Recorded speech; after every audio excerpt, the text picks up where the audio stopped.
connaissais tous, cet harceleur au collège. Celui qui insulte, rabaisse, voire menace et frappe le petit gars à lunettes de la classe. Ce petit gars, c'était moi. Sans les lunettes, mais c'était moi. Comme beaucoup le font, ce qui est la pire chose à faire, je n'en ai parlé à personne, mais j'ai caché mes bleus autant que possible. Je ne savais pas me défendre, et j'étais persuadé d'être trop faible pour pouvoir l'apprendre. J'étais dans le faux jusqu'à l'os. Cependant, il me fallait bien un moyen d'évacuer toute cette hargne et tout ce stress que j'accumulais. J'aurais pu négocier, inventer une excuse bidon pour obtenir de mes parents qu'ils m'achètent un punching ball, mais je voulais à tout prix éviter le moindre soupçon. Je me suis donc rabattu sur ma peluche en forme de renard, et je l'ai placée sur ma commode, contre le mur, afin de taper dedans. Pendant que je me déchaînais dessus, je pensais très fort à ce Cade qui me tourmentait.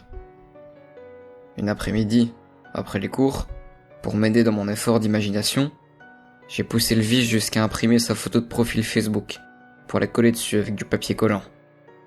Je l'ai juste retiré quand mes parents sont entrés dans ma chambre. J'ai bien failli me faire prendre. Quelle peur j'ai eue cette fois-là. C'était un bien maigre soulagement.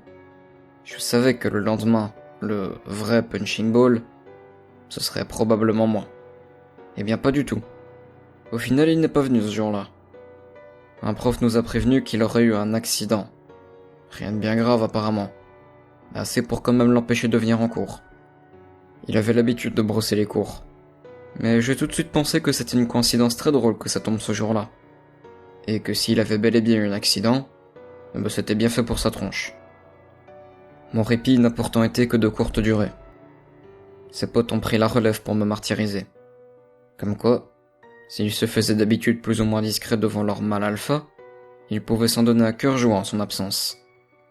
Les coups étaient moins violents, mais les mots prononcés étaient encore pires. Cette complémentarité dans leur sadisme était presque belle à voir. Je suis vraiment devenu cynique à force. Mais enfin, je vais passer les détails sur ce que j'ai pu subir. Vous vous doutez de ce que j'ai fait en rentrant chez moi. J'ai évidemment imprimé toutes leurs photos, avant de passer bien 10 minutes à agiter mes petits bras, jusqu'à m'en essouffler complètement, en essayant de faire le moins de bruit possible. Je suis allé le lendemain en cours, pour constater avec effroi qu'un seul, le groupe qui me tourmentait n'était présent, et qu'il avait un bras cassé. Ça ne m'amusait plus du tout. Je me suis fait très discret ce jour-là. Je me posais 1 milliard de questions sur cette situation. Mais j'étais encore dans le déni. Une coïncidence aussi grosse n'existe pas. Mais je refusais d'y croire. Le soir même, j'ai longuement regardé ma peluche, tremblant de peur. Elle me terrifiait à présent. Ce que j'étais capable de faire avec me terrifiait. Mais ma curiosité m'a poussé à vouloir essayer. Je devais absolument en avoir le cœur net. Je me suis répété, au bas mot 20 fois, la phrase suivante dans ma tête. Tu ne vas pas vraiment lui faire de mal. Tu vas juste frapper une peluche. Tu ne vas rien faire de mal. J'ai ressorti la photo de celui au bras cassé d'un de mes tiroirs. Je l'ai mise en place. J'ai donné un timide coup de poing dans le renard en peluche. Une gauche, une droite, un peu plus forte, une gauche, moins timide, encore une droite, une gauche, et une droite le plus fort possible. Je transpirais déjà, pas à cause de l'effort physique, mais à cause de ce que je venais peut-être de faire. Que j'ai eu du mal à dormir ce soir-là. Je me sentais comme un monstre. Et si c'était réel, qu'est-ce que j'en ferais ? Je ne voulais pas y réfléchir. Surtout pas. Mais mon cerveau a décidé que j'allais le faire malgré tout. Il ne m'a pas lâché avec ça pendant une bonne partie de la nuit. À la première heure de cours, j'ai bien failli vomir, en apprenant que Mister Bracassé s'est aussi cassé la jambe. Les autres de la bande n'étaient toujours pas là non plus. L'atmosphère de la classe n'était plus la même. En fait, elle était bien meilleure. Quelques jours sont passés en l'absence des brutes.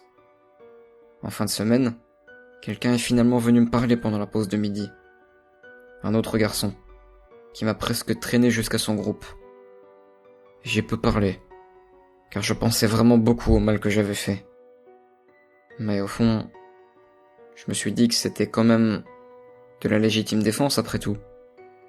Et puis, je me sentais bien dans ce groupe. Cette tranquillité, cette bonne ambiance qu'il y avait, c'était ce qui me manquait. Cependant, le dimanche même, j'ai reçu un message du fameux mâle alpha des harceleurs. J'espère que je ne te manque pas trop. T'inquiète, demain je reviens, et ça va être du sale. J'ai lâché mon téléphone sur mon lit. J'ai commencé à trembler. Pris par une poussée d'adrénaline, j'ai pris sa photo, la peluche et mes poings. Je me suis déchaîné comme jamais. J'ai bien passé 10 longues minutes non-stop à frapper, encore et encore dessus. J'ai fait une pause de quelques instants pour reprendre mon souffle. J'ai recommencé de plus belle. Après, je me suis allongé sur mon lit et j'ai réfléchi à ce que j'allais faire. J'ai été bien obligé. J'ai chassé la culpabilité d'un revers de la main autant que je pouvais. S'il voulait s'en prendre à moi, je comptais bien me défendre. J'avais enfin pu commencer à me faire des amis. J'allais pas me laisser faire comme ça. J'ai décidé cette nuit-là que ce serait désormais le sort de ceux qui m'embêteraient. J'ai décidé cette nuit-là que j'allais commencer à être égoïste pour une fois. J'ai pu enfin me faire des amis et reprendre confiance en moi. J'ai empêché les brutes de venir comme ça pendant 2 semaines, avant de les laisser revenir pour voir.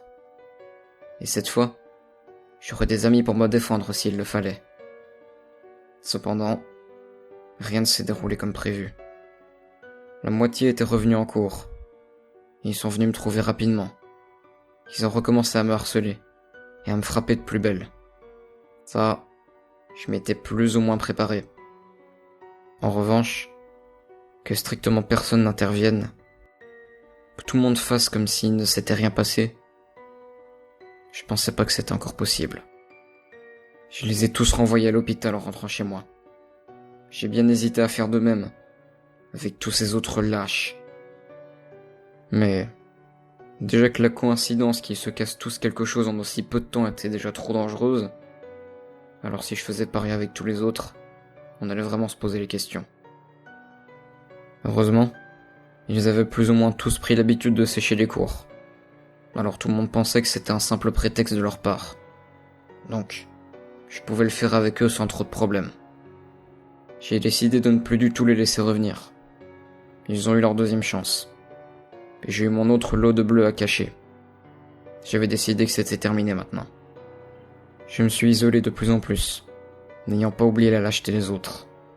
Jamais je pourrais l'oublier. J'ai tout de même compris une chose.